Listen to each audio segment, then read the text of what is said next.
Az én Istenem erős, hatalmas Isten, nincs olyan, mint ő nem tehet. Az én Istenem erős, hatalmas Isten, nincs olyan, mint ő nem tehet. Egyetlen szavával alkotta meg az eget, a földet, a tengereket. Özönvízben a virág emerült, de Noé és családja megmenekült. Népét vezette a tengeren át, s Dáviddal nem bírta nagy Góliát. Ezek a csodák mindet hirdetik, de ha nem hinnéd, elmondom neked megint.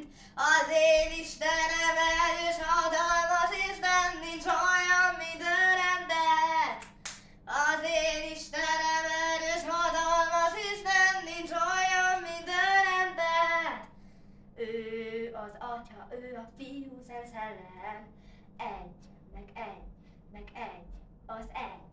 Ő az Atya, ő a Fiú, Szent Szellem, egy, meg egy, az egy. Az én Istenem erős, hatalmas Isten, nincs olyan,